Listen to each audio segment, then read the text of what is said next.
L'heure de ma santé, mesdames et messieurs, bonsoir à tous. Merci de nous choisir sur la télévision Helios Tro TV. Eh bien, ce nouveau numéro de votre émission, l'heure de ma santé, qui essaiera bien évidemment de plancher sur des questions sanitaires, des questions vitales, bien sûr. Et pour ce tout premier numéro de l'émission, nous serons avec Monsieur Mathieu Tobossi, spécialiste en hygiène alimentaire, celui avec qui nous aurons à évoquer une question essentielle, une question vitale. Cet après-midi, ce matin, ce midi seront l'heure à laquelle vous nous suivez, Monsieur Tobossi. Merci d'avoir répondu à notre invitation à ce plateau. C'est un plaisir pour nous de toujours répondre pour les besoins de santé. Pour les besoins vitaux. Oui. Merci bien. Eh bien, Monsieur Tobossi, nous parlons essentiellement dans cette émission d'un organe volumineux, visiblement, dans l'organisme humain, le foie. D'aucuns le qualifient même comme étant le moteur central de l'organisme humain. Alors, parlant du foie, à quoi fait-on allusion essentiellement, mis à part tout ce que nous connaissons sur cet organe? Merci, monsieur le journaliste. Merci pour cette invitation qui va nous permettre d'édifier ou bien de rappeler à certaines personnes beaucoup de choses sur ce organe qu'est le foie. Alors, lorsque nous prenons le foie, nous disons que c'est l'organe le plus volumineux du corps humain, tel que vous l'avez dit. Et il pèse jusqu'à 1,5 kg. Donc, imaginez un peu son poids. C'est un organe du système digestif, donc il participe à la digestion de tout ce que nous envoyons. C'est encore un organe filtre qui permet au sang de subir une détoxification et donc d'éliminer certaines toxines. C'est lorsque nous prenons son emplacement dans l'organisme, c'est juste au-dessus de l'estomac, et dans la cage thoracique. Donc, à partir du sein, du dessous du sein droit jusqu'au dessous du sein gauche, le foie est là et le pancréas est en dessous et puis il joue ces fonctions que nous les connaissons. Donc, c'est un peu ça, la brève description qu'on va donner au foie. Alors, pourquoi certains spécialistes ont tendance d'attirer beaucoup plus l'attention du patient ou alors du sujet sur l'importance du foie? Ah oui, ils ont raison. Ils ont raison parce que le foie, c'est un organe vital capital du corps humain. Il intervient dans plus de 100 fonctions. C'est un organe, c'est un laboratoire, c'est le plus grand laboratoire qui puisse exister.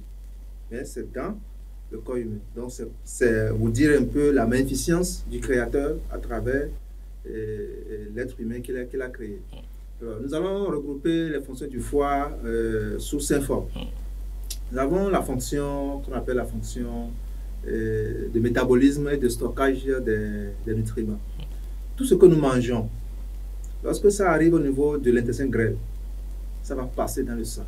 Et maintenant, de là, ce sang, en majorité, qui quitte l'intestin, passe d'abord par le foie avant d'être maintenant distribué vers les autres organes.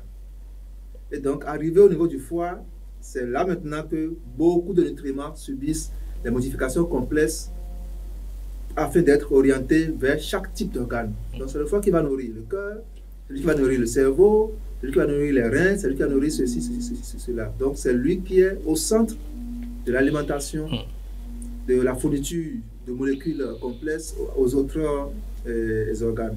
Aussi, lorsque nous prenons par exemple les sucres issus de l'alimentation, tels que les sucres des fruits, les sucres des glucides et autres, il faut les transformer après en énergie. C'est au niveau du foie que ce travail se fait. Donc quand il va les transformer, il va les stocker sous forme, il y a une forme donnée qu'on appelle le glycogène. Donc ces sucres-là seront stockés sous forme de glycogène au niveau du foie. Et au moment du besoin, où l'organisme n'a pas, par exemple, la personne a faim, elle n'a pas de quoi manger rapidement à côté, l'organisme va envoyer, il va renvoyer ce glycogène-là dans le sang sous forme de glucose et donc sous forme d'énergie, et l'organisme maintenant va en faire usage. Donc, c'est la fonction de réserve énergétique que le foie joue là-bas. Il y a aussi la digestion des lipides. Cette digestion va permettre de produire du cholestérol. Le cholestérol, en réalité, n'est pas mauvais pour le corps humain. Non. C'est une molécule indispensable sans laquelle nous ne saurions exister parce qu'elle intervient dans la stabilité des membranes des cellules. L'être humain est fait de cellules qui, en gros, donnent les tissus. Donc, s'il n'y a pas de cellules, il n'y a pas de tissus, il n'y a pas d'être humain. Donc, le cholestérol, on en a besoin. Et c'est le foie qui produit les 3 quarts de cholestérol du corps humain. L'autre quart qui va venir de l'alimentation de matières grasses animales, ça va donner le mauvais cholestérol, puisque les transporteurs de ce cholestérol-là, ces transporteurs-là sont des transporteurs qu'on appelle de basse densité, d'où on parle de mauvais cholestérol. Alors, donc, si on n'a pas de cholestérol dans le corps humain, on ne pourra pas vivre. Donc, c'est le foie qui fabrique encore ce cholestérol-là. Maintenant, le mauvais qui sera transporté par les mauvais transporteurs, c'est encore le foie qui va s'occuper de... Alors, une petite parenthèse, vous retenez bien le fil de votre sujet. Et ça dit qu'on n'a pas besoin d'ajouter de cholestérol à ce que fabrique déjà le foie. On n'en a pas normalement besoin. Il n'y a pas une carence de cholestérol qu'on peut notifier dans l'organisme humain? À des moments, pour certaines maladies, on constate une baisse de cholestérol. Et là, si on renforce le foie seul, il corrige ce défaut-là et puis le processus continue. On n'a pas besoin d'apporter du cholestérol synthétique de par l'alimentation, de par la médication et autres pour que l'organisme puisse rehausser le taux. Un bon entretien au niveau du foie suffit pour gérer ce souci-là. Alors, revenant au mauvais cholestérol, c'est le transporteur du cholestérol qui est mauvais. D'où on parle de mauvais cholestérol. Sinon, le cholestérol en lui-même n'est pas mauvais. Alors, quand il y a des mauvais transporteurs et que le cholestérol qu'ils apportent est jugé mauvais, c'est encore le foie qui va s'occuper de l'élimination de cela à travers les matières fécales, donc à travers l'intestin, c'est ce que ça donne, les matières qu'on va éliminer. Parce que nous prenons maintenant toujours ce cholestérol, il intervient dans les hormones de reproduction, par exemple. Donc, parce que nous allons avoir besoin de testostérone chez l'homme qui constitue l'hormone capitale chez les hommes, on aura besoin de cholestérol. Les oestrogènes, les progestérones chez la femme pour un bon cycle et pour une bonne fertilité, on aura aussi toujours besoin de choses là, de cholestérol. Donc, c'est une molécule capitale dans le corps humain qu'il ne faut pas, à laquelle il ne faut pas faire une chasse à la sorcière. Non. C'est une bonne molécule. Mais c'est lorsque maintenant ça passe, lorsque on mange beaucoup de matières grasses d'origine animale, que on provoque de mauvais transporteurs qui vont donner maintenant de mauvais cholestérol dans le corps humain. Non, on n'y est pas encore, hein, mais où est-ce qu'on trouve souvent ces matières grasses-là qui empoisonnent, hein, entre guillemets, le foie? Vous prenez le porc, par exemple. La viande du porc. Vous savez que c'est riche en graisse. C'est de la mauvaise graisse. C'est de la mauvaise graisse. Mais quand les gens vont faire l'achat de viande de porc, vous allez voir, ils vont doigter. Hein, là où c'est bien gras. Et ils vont te dire AMITPA, c'est la partie grasse que nous voulons. C'est de l'intoxication alimentaire. Ça ne devrait pas se passer comme ça. On ne devrait pas consommer de la matière grasse d'origine animale. C'est de l'intoxication alimentaire. Donc, il faut qu'on commence à faire attention à ce genre de combinaison alimentaire que nous faisons. Déjà,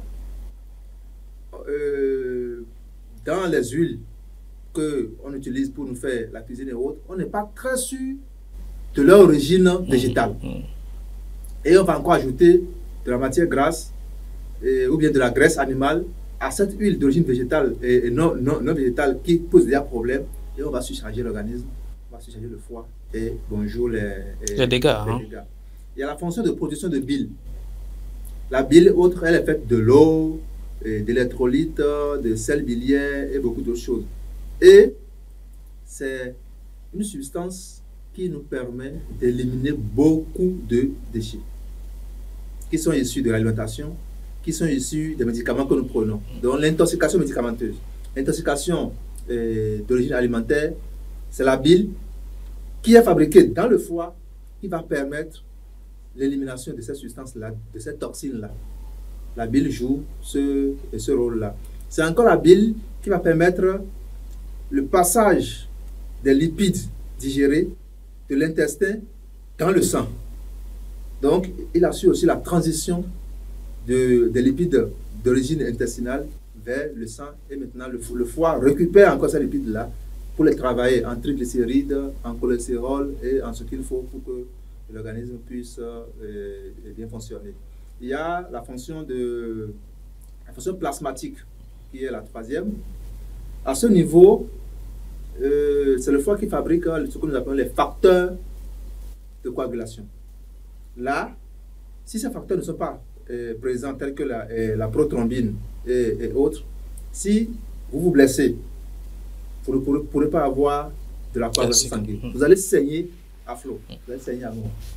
C'est parce qu'il y a une substance que le foie prépare, qui libère dans le sang, qu'à un moment donné, le sang s'arrête. Et quand vous faites la compression, il y a hémostase et donc le sang s'arrête. Mais chez d'autres personnes, ce sang, cette hémorragie ne s'arrête pas. Là, c'est une maladie. On parle d'hémophilie. Ça, c'est une maladie génétique qu'on traîne. Mais en temps normal, le sang et le foie préparent la substance qu'il faut pour arrêter l'hémorragie en cas de rupture d'un vaisseau sanguin. Alors, dans ce contexte-là, ça veut dire que la personne a un foie qui a lâché d'un côté ou alors c'est hérédité tout simplement? Non, son foie fonctionne bien, mais au niveau de la constitution génétique, ce qui devrait permettre au foie de déclencher le processus n'est pas dans sa constitution génétique à lui. Okay. Et donc, quel que soit ce qui va se passer, il ne pourra pas avoir un arrêt d'hémorragie. C'est un danger aussi, non? C'est un danger. Ça fait que ceux-là, on leur demande de tout faire pour ne pas avoir de blessures, de ne pas avoir d'accident de circulation, parce qu'avant qu'on les amène à l'hôpital, il n'y a plus la Il sera déjà mort. Ces gens-là passent de vie à trépas.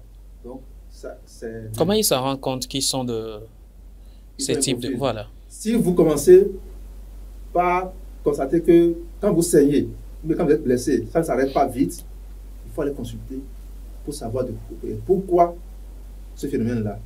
Et ceux qui sont spécialistes des maladies du sang vont pousser jusqu'à vous déterminer le type de problème que vous avez et qui donne ça. Donc, quand vous vous blessez, en vous taillant peut-être les ongles, vous vous blessez et que ça saigne, vous faites la compression, vous faites tout ça pour ne pas saigner et que c'est longtemps après que ça s'arrête, et que ça se répète plusieurs fois, il faut aller consulter chez un spécialiste en maladie de sang et puis celui-là va vous aider à savoir que ce n'est pas un phénomène normal, qu'il s'agit d'une maladie. Donc en clair, quand vous saignez beaucoup, il ne faut pas s'enorgueillir pour dire j'ai beaucoup de sang dans le corps. Voilà pourquoi ça sort beaucoup. Ça peut être aussi signe annonciateur d'un danger que vous traînez. On appelle l'hémophilie. C'est une maladie. C'est un signe. Quand vous saignez beaucoup sans arrêt, il faut consulter. Ce n'est pas un bon signe. Il faut consulter. Parmi les fonctions plasmatiques que je citais tantôt, il y a aussi la maturation de l'insuline au niveau du pancréas. Le foie et le pancréas sont des organes très intimes. Dans la digestion, par exemple, quand nous mangeons et que la bile commence par envoyer, le foie commence par déverser de la bile dans le tube digestif, vous allez voir aussi le pancréas va envoyer les sucres digestifs. Je ne vais pas dire sucres digestifs. Les substances digestives du pancréas vont venir s'ajouter à celles telles que vous le voyez sur le schéma là. Les substances digestives du foie, du pancréas vont venir s'ajouter aux substances digestives du foie à travers le passage de la bile. Et l'ensemble va permettre la digestion de l'aliment qui est consommé. Et le pancréas, lui, ce qu'il lui a envoyé va permettre de contrôler le taux de sucre. Et donc, on va avoir un taux de sucre normal qui va passer dans le sang. C'est lorsque ce défaut est constaté que le taux de sucre commence par monter. On parle de hyperglycémie et par la suite de diabète. Alors, avant que l'insuline que le pancréas utilise pour jouer son rôle soit de bonne insuline, c'est le foie qui intervient. Le pancréas produit l'insuline, d'accord. Mais pour que cette insuline-là soit mûrie, on parle de maturation insulinique, c'est le foie qui intervient également. Donc, c'est un alter ego, c'est un intime du pancréas. Les deux organes, quand vous voulez traiter un diabétique et que son foie a des problèmes et que vous attaquez au traitement antidiabétique, c'est zéro. Vous n'avez pas réussi. Il faut s'occuper des deux organes-là pour réussir le traitement de diabète chez les sujets diabétiques. Donc, ceux qui laissent de côté le traitement, la prise en charge du foie et s'occupent seulement de l'hyperglycémie, non.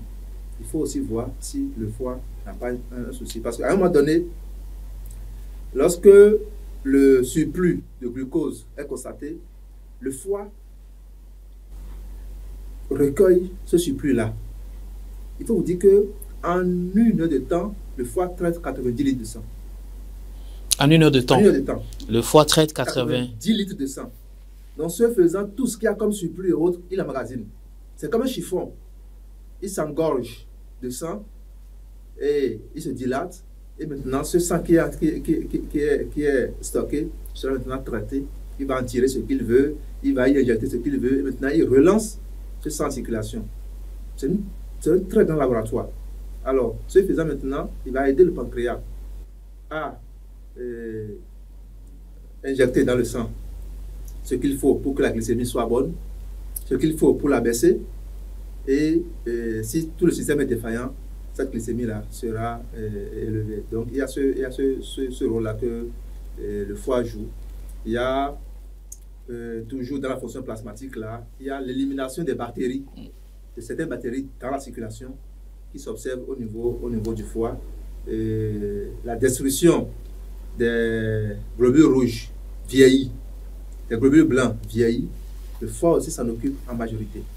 Avant de les envoyer maintenant au cimetière qui est la rate, qui va s'occuper maintenant de leur élimination terminale. Donc ça fait la troisième fonction au niveau du foie. Et nous avons maintenant la fonction de défense immunitaire. À ce niveau, il y a des substances que l'organisme fabrique qui aident les globules blancs à pouvoir jouer leur rôle de défenseur de l'organisme. Si nous prenons par exemple l'armée qui nous protège, si on ne fournit pas à l'armée les outils qu'il faut, c'est cela.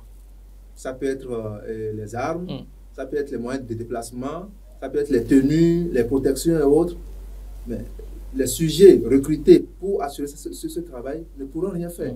Il faut la logistique nécessaire. La logistique, voilà. Donc, de par l'intermédiaire du foie, on fournit tout ça à l'organisme et aux cellules de défense, et puis ces dernières jouent bien leur rôle. Maintenant, la fonction de détoxification.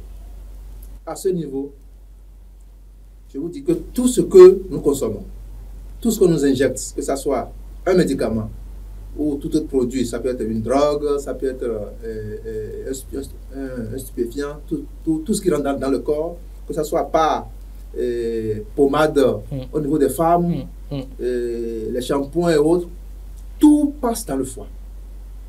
Même les shampoings qui passent par la tête. Ça passe par les capillaires et ça passe dans le foie. Le foie est au centre de tout. C'est un douanier. Tout ce qui va rentrer dans l'organisme et qui va poser de dommages au corps humain, lui, il est là, il les récupère. Il les récupère et par la fin, il les élimine. Par deux voies. Nous avons l'élimination par les matières fécales. Donc, à travers la digestion, la bile va intervenir, dénaturer, décomposer cette toxine-là. Maintenant, on va les éliminer par les matières fécales. Les toxines qui ne peuvent pas passer par la voie biliaire vont être réabsorbées dans le sang et envoyées vers les reins. Et maintenant, les reins vont s'en occuper. On va aussi les éliminer par l'urine. C'est pourquoi on demande de boire beaucoup d'eau, parce qu'à travers les reins, nous éliminons beaucoup de substances toxiques. Au minimum 2 litres par jour. Le matin, au réveil, vous videz 2000 litres d'eau avant de commencer votre journée.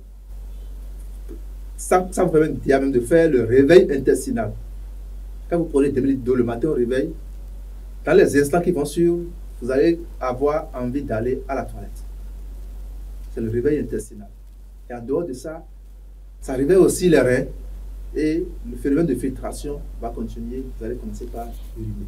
Quel type d'eau? N'importe quelle eau? Eau fraîche, eau tiède? Voilà, quel type d'eau par exemple? L'eau, c'est l'eau. De l'eau à température ambiante. C'est cela. De l'eau à température ambiante. Pas d'eau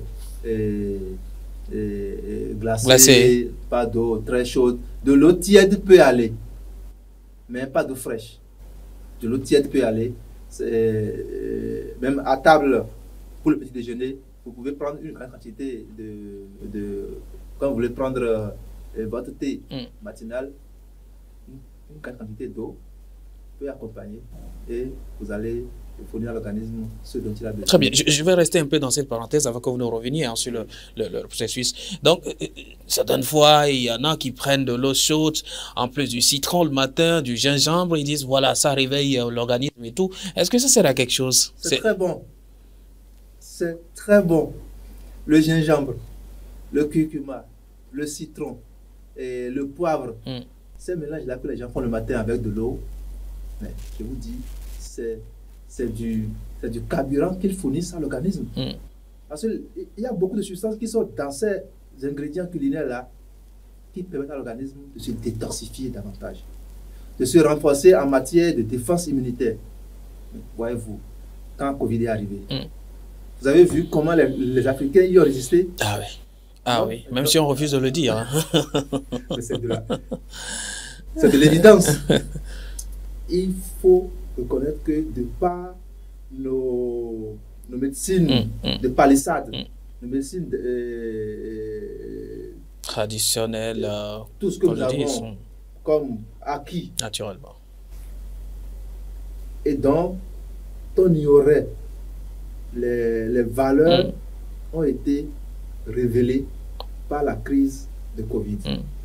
Donc ces petits mélanges qu'on fait le matin avec de l'eau chaude, ceux qui ne sont pas prédisposés pour le diabète ajoutent un peu de miel ou bien un peu de sucre roux et puis ça leur permet d'agrémenter le goût et ils boivent ça. C'est du bon boulot qu'ils font. Ils préparent au quotidien l'organisme à lutter, à se détoxifier et donc à être prêt à faire face à n'importe quel phénomène sanitaire qui va venir. Donc c'est une bonne chose, il ne faut pas décourager ça. C'est cela. Oui. Mais ça ne remplace pas l'eau. Hein. Non. Vous ne pouvez pas boire, par exemple, 2000 litres d'infusion de gingembre. Non. Au plus un quart, au plus une tasse. Et vous prenez votre journée. Maintenant, durant la journée, il faut boire. Il ne faut pas attendre d'avoir soif avant de boire. Non. Il ne faut pas attendre d'avoir soif avant de boire. Il faut boire.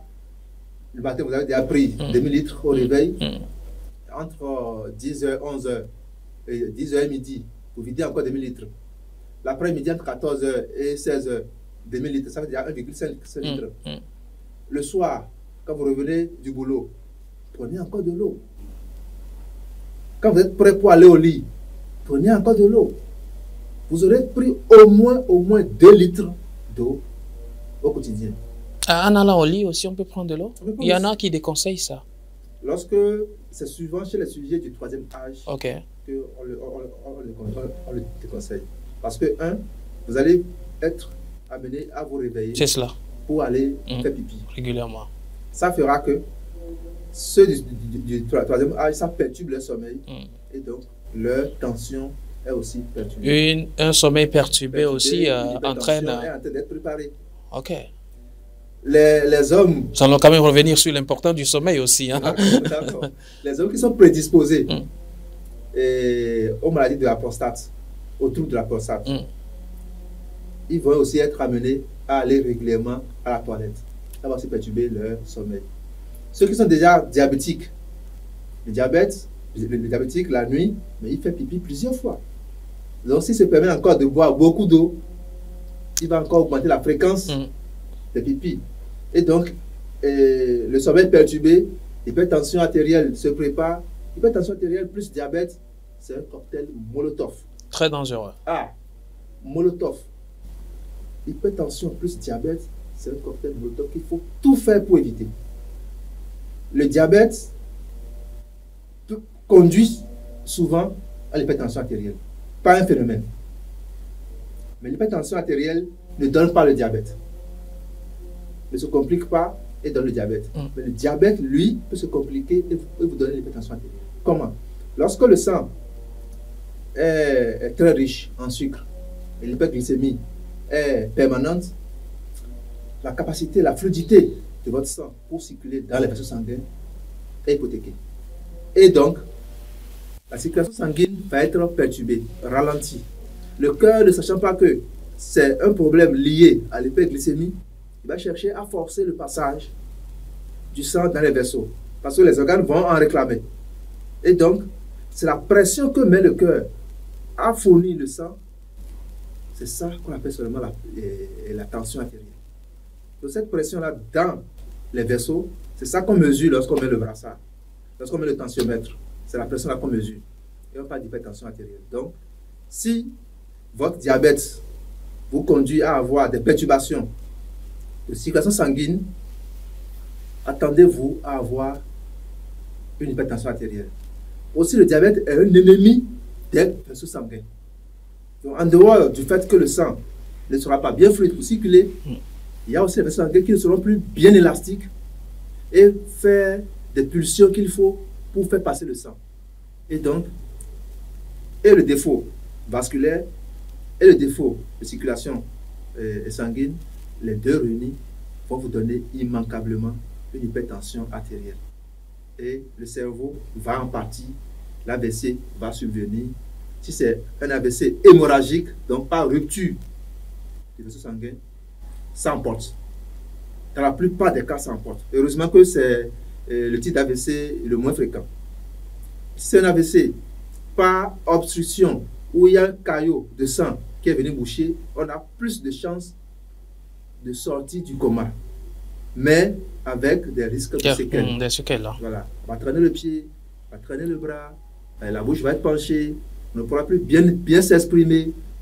On peut être là, les yeux vont être bien visibles, mais on ne pourra plus bien voir. Une partie, la partie gauche du corps peut être paralysée. Là, c'est le cerveau droit qui est touché. C'est la partie gauche qui est touchée, qui est exprimée en séquelles, c'est le cerveau droit qui est touché. Quand c'est la partie droite, c'est le cerveau gauche qui est touché.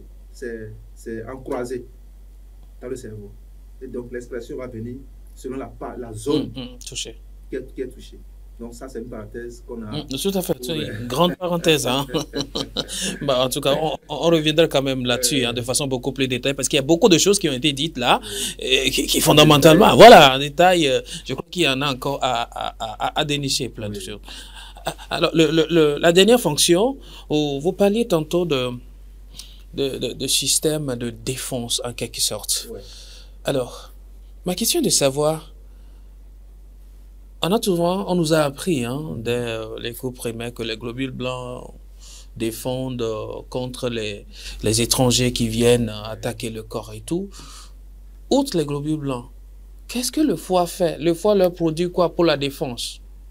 Ou alors, sans globules blancs, le foie seul aussi peut agir pour garantir notre sécurité. Oui, ce n'est pas seulement par le biais des globules blancs que le foie agit. Non.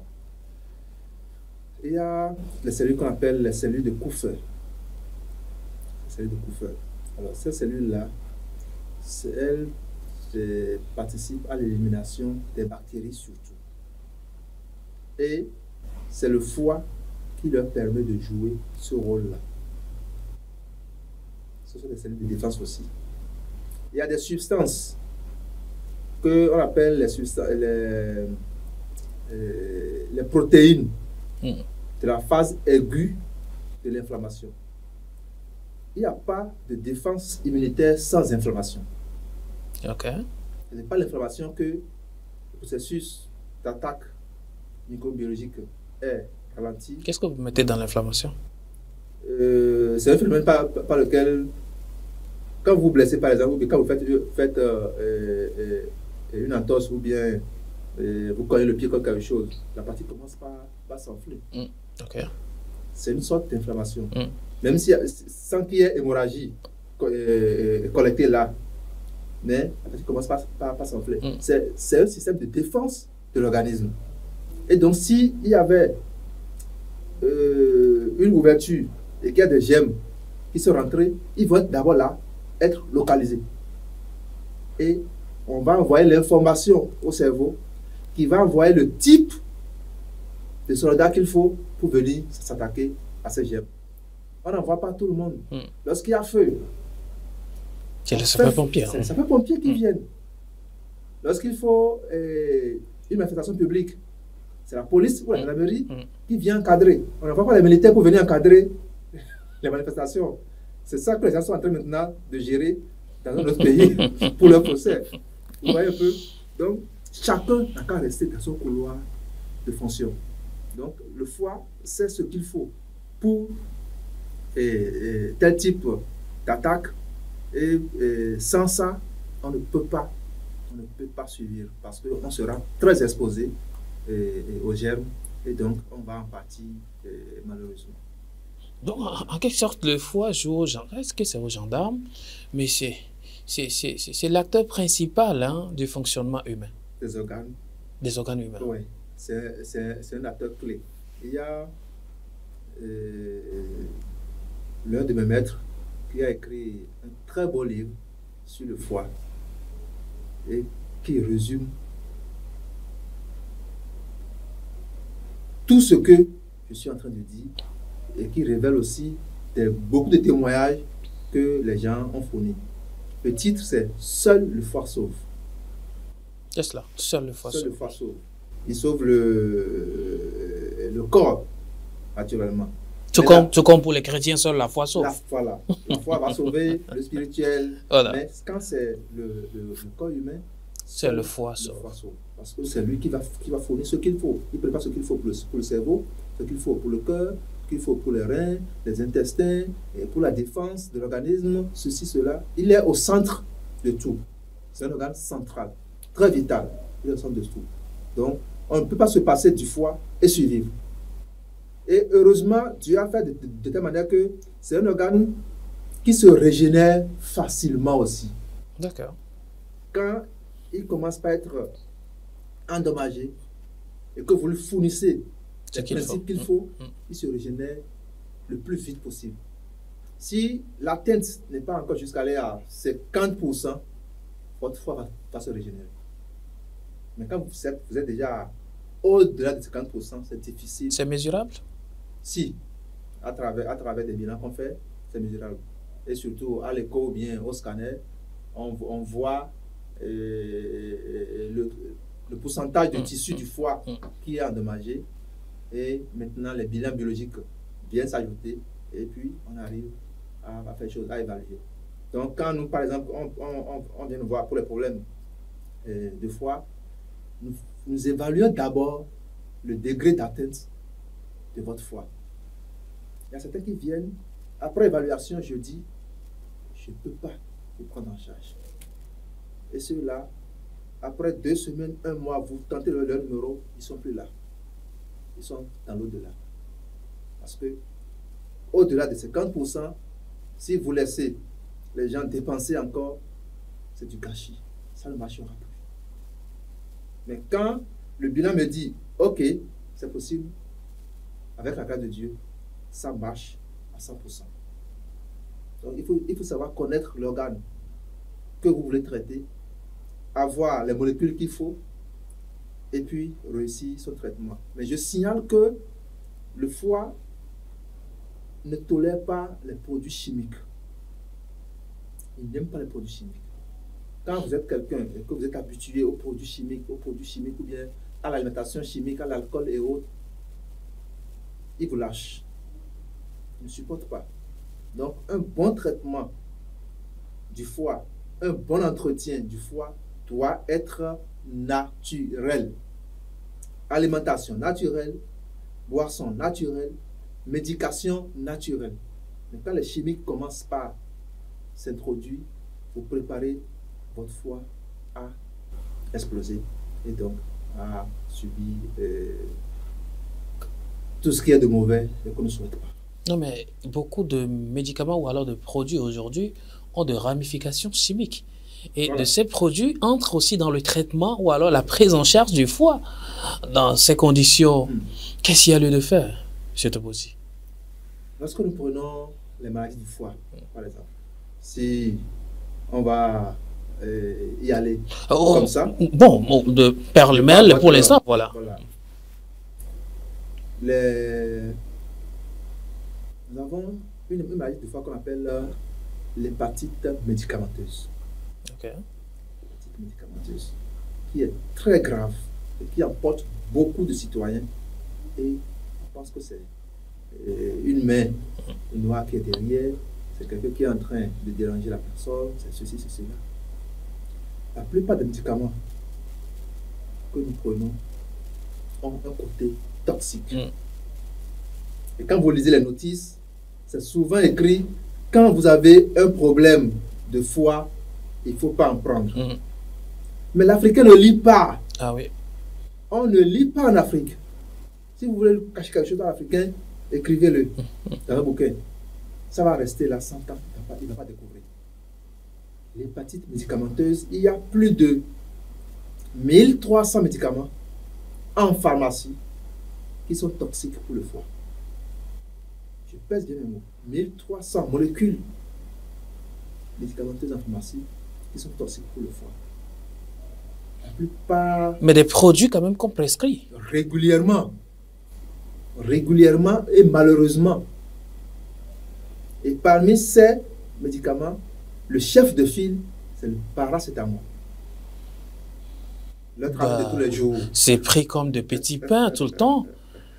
Et c'est facile. Tous les jours. Avec 25 francs, vous avez deux. Ah oui. Deux comprimés de et c'est vite fait. Ça calme les maux de tête. Voilà. Rapidement, les douleurs cessent, mais les toxines restent. Les douleurs cessent, mais les toxines restent. 20 à 40% des cas d'insuffisance hépatique sont liés à la médication. Lorsque quelqu'un a un problème de foie qui n'est pas d'origine virale, la plupart du temps, 20 à 40%, c'est lié à la médication.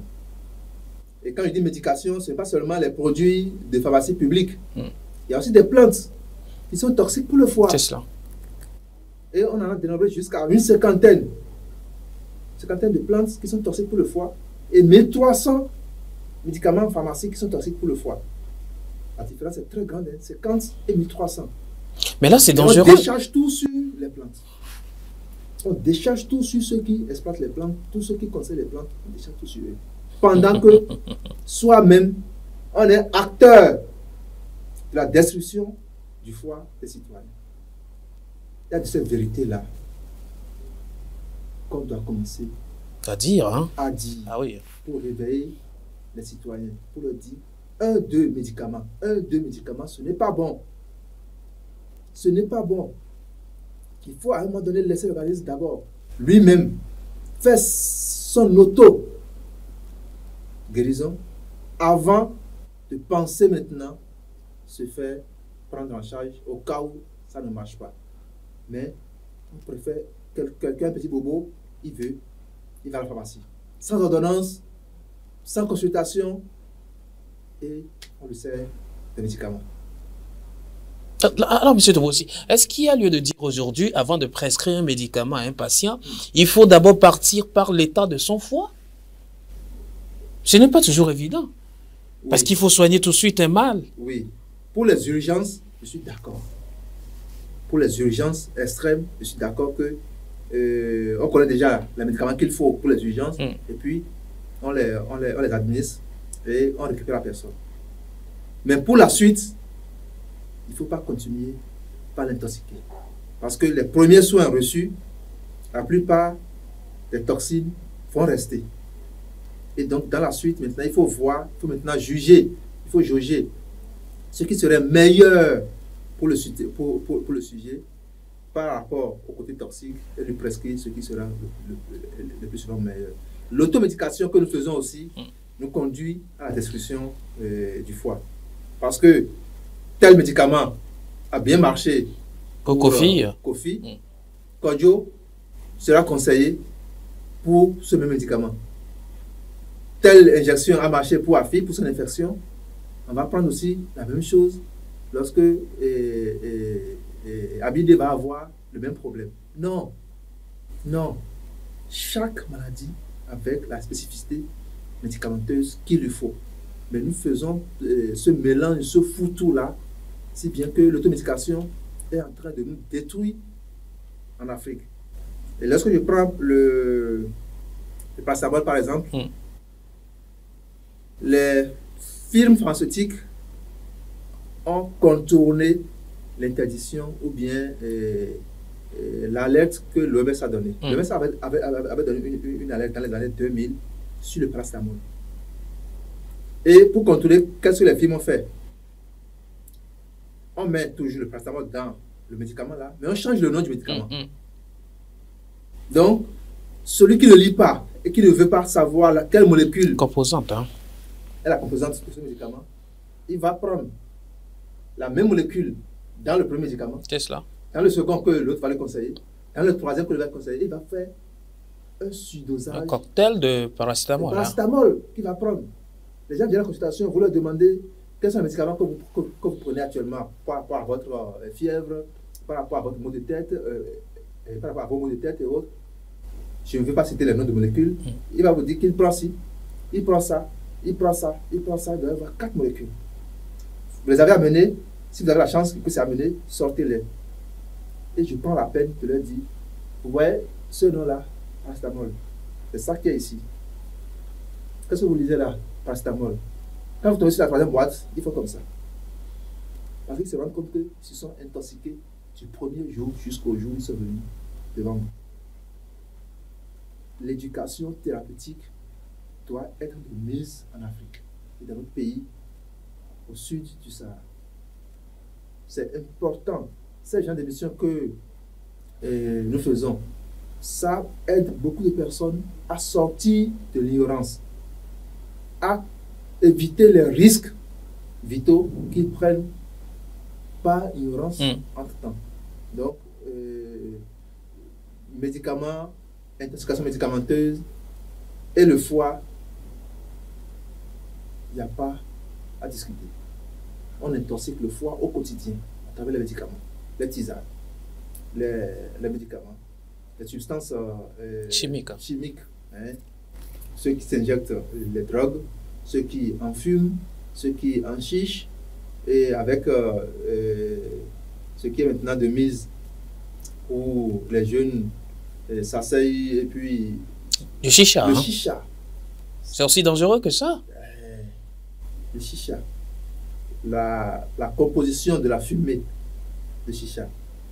Les matières qu'on met dans le dispositif et qui brûlent et qui donnent ça.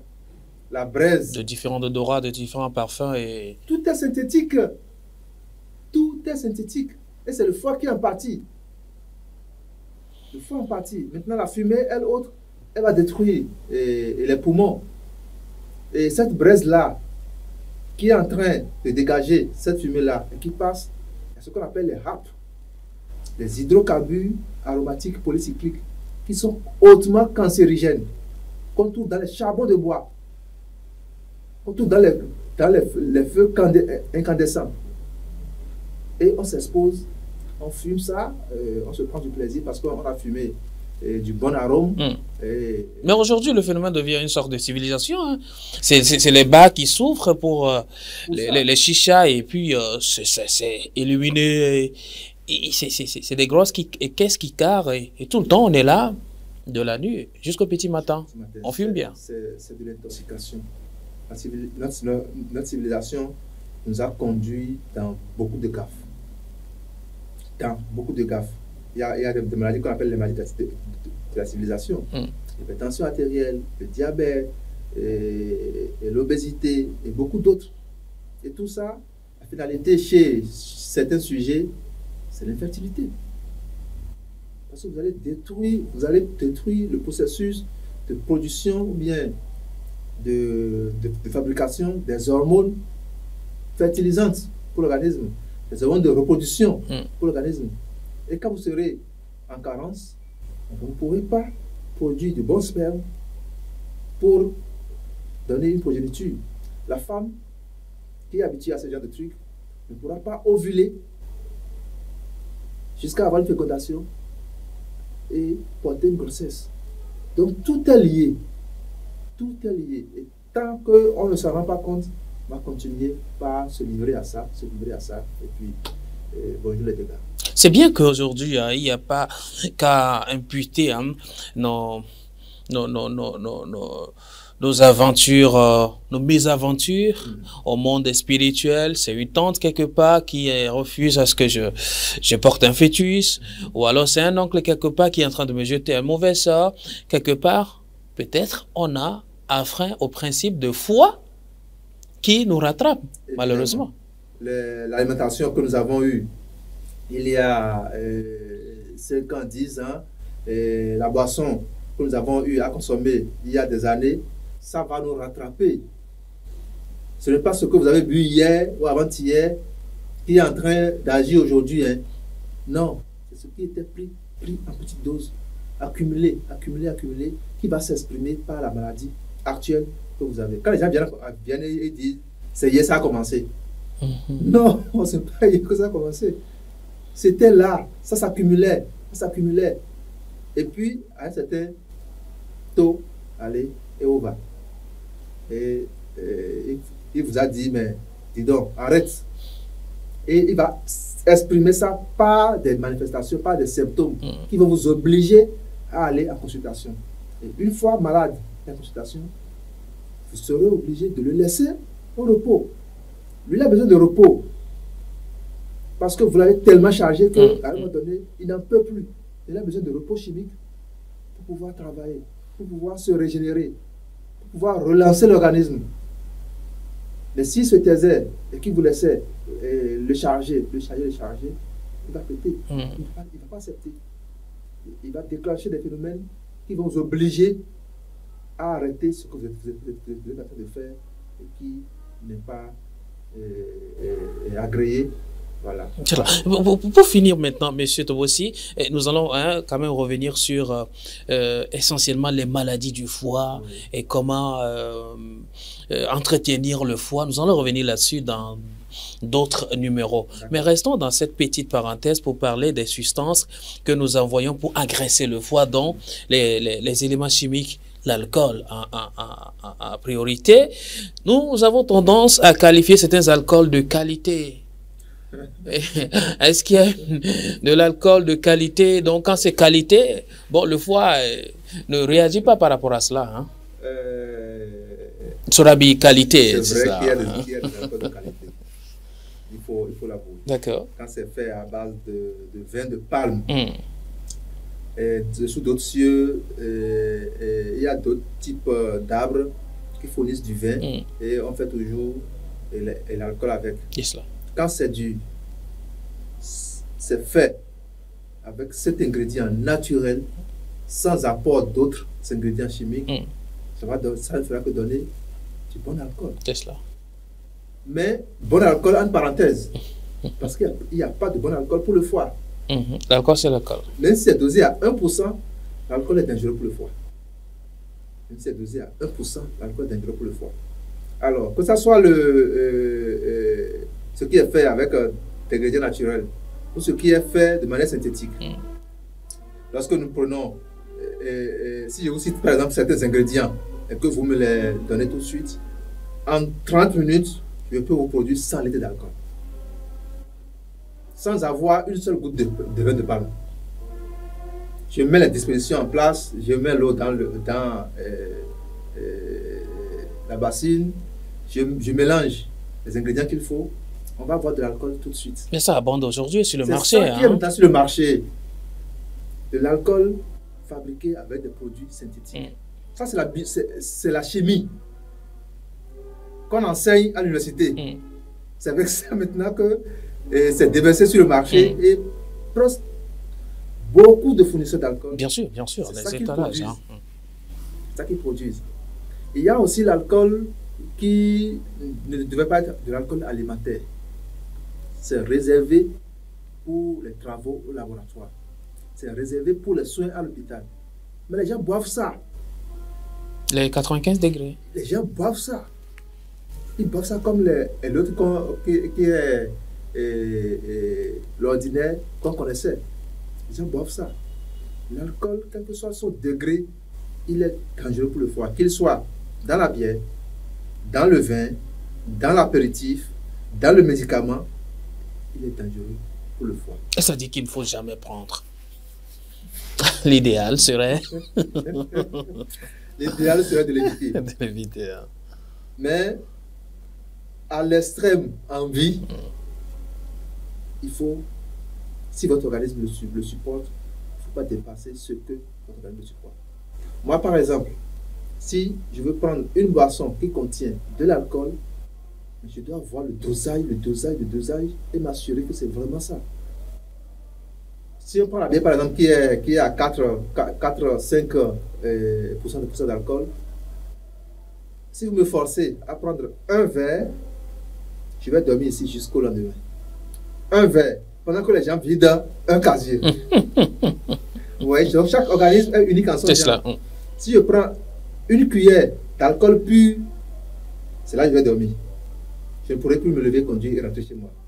Donc chaque organisme a son degré de tolérance, voilà, d'alcool. Donc il faut se connaître. C'est cela. Connaître ses limites. Quand à un moment donné, vous commencez par sentir certains malaises, quand vous en prenez, il y a des malaises. Vous en prenez, il y a des malaises, il faut vous dire, attention, mon foie ne supporte plus. Il y a l'alerte. Hein. Voilà. Donc, il faut aller consulter pour le détoxifier. Il faut le détoxifier et lui permettre maintenant de pouvoir reprendre les choses à zéro. Et de par sa régénérescence à lui, l'organisme lui-même en entier est aussi régénéré et vous prolongez votre vie. L'espérance de vie passe par l'entretien du foie. C'est cela. L'espérance de vie, allez, retenez ça. Retenons ça, j'allais dire. C'est pour nous tous. Hein. L'espérance de vie, votre espérance de vie, passe par l'alimentation ou alors l'entretien de son foie. Ouais. Ok. Mon espérance de vie passe par l'entretien de mon foie. Tu le sais aussi, non? Allez, agis comme cela. Alors, nous allons nous quitter maintenant avec deux bonus. Monsieur Tobossi, donnez-nous deux aliments, je n'ai pas produit, mais deux aliments qui concourent à la détoxification, c'est ça? Oui. De notre foie. Deux. Ça, c'est un bonus. Hein? Vous avez la betterave. Betterave, ok. Betterave. Pas crue, hein. La betterave bouillie à la vapeur, c'est-à-dire légèrement bouillie. C'est un grand ami du foie qui dilate les vaisseaux sanguins dans le foie et qui apporte aussi d'autres substances naturelles qui aident le foie à bien jouer son rôle. La betterave. Nous avons des épices, parmi lesquelles le gingembre. Ok. Il permet aussi au foie de bien booster. On peut en faire un cocktail? Si, betterave et gingembre. Si vous prenez de la betterave, vous pelez, vous coupez ça en petits morceaux et vous faites juste passer ça à la vapeur d'eau et vous mixez. Avant de mixer, vous prenez votre gingembre aussi, vous lavez ça très bien. Le gingembre, il ne faut pas le éplucher, le mixer. Vous lavez ça très bien sans l'éplucher. C'est cela. Parce que la peau de gingembre contient aussi des substances. C'est cela. Donc vous lavez ça très bien, vous coupez ça en petits morceaux et vous mixez ça avec votre betterave. Et à la fin, vous filtrez et vous buvez. Ça va vous faire beaucoup de bien pour le foie. Si vous n'avez pas de betterave, la carotte peut aussi vous aider en association avec le gingembre. Ça marche aussi très bien. Le repos au lit, le sommeil, c'est un grand ami du foie. Le sommeil, il faut dormir. Quand vous vous sentez fatigué, embêté par divers symptômes et autres, et que vous prenez des médicaments, vous prenez ceci, vous prenez cela, tant que vous ne vous couchez pas et que le sang circule régulièrement dans le foie, 90 litres par heure, vous ne serez pas détoxifié les médicaments que vous avez pris, les produits que vous avez pris ne pourront pas travailler et aller à la cible qu'on veut et vous allez avoir guérison. Donc, résister au sommeil n'est pas un signe de téméraire? C'est pas bon. C'est pas pour rien. Le cycle de vie est fait comme ça. Vous allez travailler, travailler, travailler. À un moment donné, l'organisme dit, je dois aller au lit. Et vous y allez. C'est un médicament. C'est un grand réparateur. Le sommeil est un grand réparateur. Des fois, certains sont malades. Il leur suffit de se coucher et de dormir profondément. Téléphone sous silencieux. Télé, et tout ce qui peut vous perturber le sommeil, tout est mis en off et vous dormez profondément, vous vous réveillez. Ça, vous êtes requinqué. C'est comme si on vous a fait un soin dans le sommeil, mais on n'a rien apporté comme soin. C'est l'organisme qui s'est auto-guéri, qui s'est auto-régénéré. Et puis, vous allez encore à nouveau paquer à vos préoccupations. Monsieur Tobossi, merci. C'est à moi le plaisir. Je rappelle, chers téléspectateurs, nous allons revenir sur ces sujets de façon très simplifiée. Nous parlerons la prochaine fois des malaises du foie, pour ne pas dire les maladies du foie. Ce n'est pas pour nous terroriser, mais pour nous faire comprendre un nombre de choses qui sont très vitales, les maladies du foie, et comment entretenir véritablement son foie. Tout passe par le foie. Pour ne pas dire seul le foie sauve. Monsieur Tobossi, vous êtes spécialiste en hygiène alimentaire. Merci d'être passé à ce plateau. Nous espérons vous retrouver encore dans le prochain numéro pour la suite de cet échange. Au plaisir. Merci, chers téléspectateurs. À très bientôt sur cette même chaîne.